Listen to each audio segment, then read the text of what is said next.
So this is the Redmi K20 Pro and I've been using it as my daily driver for last 4 months or so since the time it launched in India, and in this video I'm going to tell you on how this phone has aged.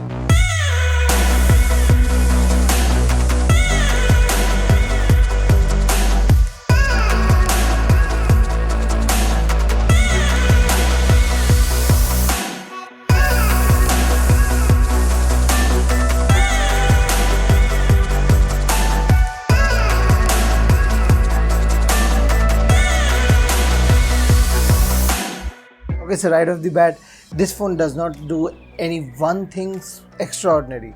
In fact, it does everything pretty good. Let me explain. First thing first, let's start off with the display. It's a big notchless AMOLED display and I really like it.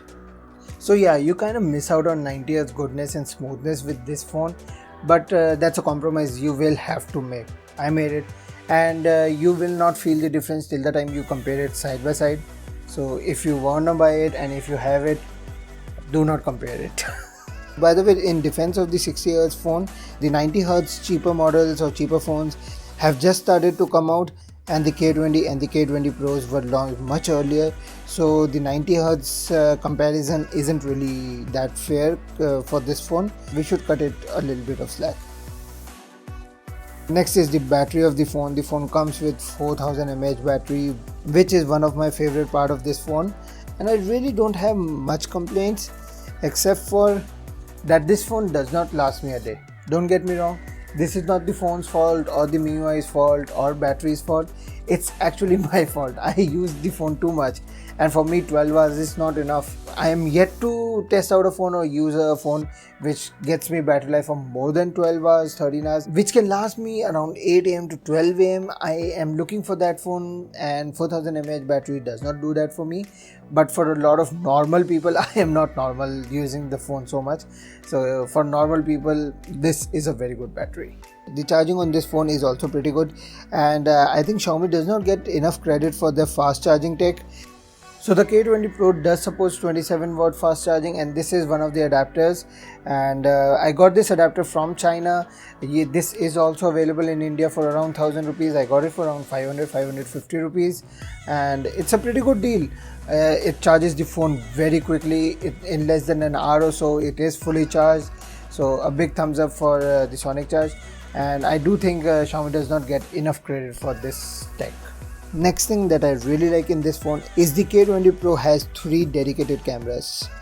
So by dedicated cameras, I mean to say there are 3 cameras, and those 3 are useful: ultra wide, telephoto, and a primary camera.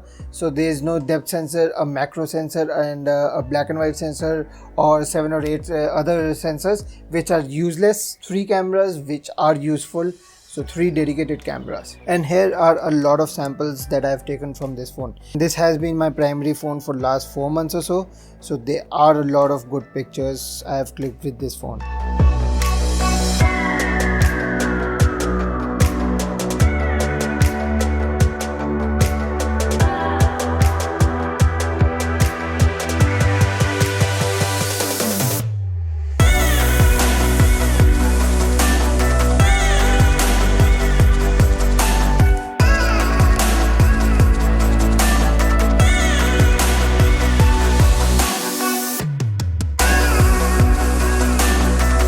So the one major drawback with this camera system is that there is no OIS, and I've practically stopped taking videos with this phone as I really hate the EIS shakiness. Plus it also results in bad low light images, as there's a lot more ISO when compared to a phone with OIS. So yeah, overall the cameras are good. OIS would have made things better, but I am starting to make peace with it. So now let's enter the controversial part of the video, MIUI. It's a love-hate relationship for a lot of people. I really love MIUI. I really like the features of MIUI. I really do think that MIUI has a lot of features that the stock Android misses, and I really enjoy MIUI. Overall, Xiaomi has done a good job updating the phone. The K20 Pro is already running on Android 10 stable version, which is pretty good. The MIUI 11 also brings some sweet additions. By the way, full disclaimer, I am running MIUI EU ROM, which is a third-party ROM which does not have any tracking or pop-up ads, and I really do not trust Xiaomi India's MIUI as there are a lot of ads. So to summarize this video, I will be answering the first question that we started the video with: how has the phone aged? I would say rather gracefully. Constant software updates, MIUI experience is very good on this. Android 10 officially running on this phone, and what can I say, I really like the phone. I will be keeping this phone in my pocket for at least a couple of months from now on, till the time the next Snapdragon chipset phones start to roll out. I will have to see that because I am a tech nerd. And overall, I really like the phone. Xiaomi keeps making phones like this. Hopefully OIS comes back, but yeah, it's a very good phone. Thanks for watching.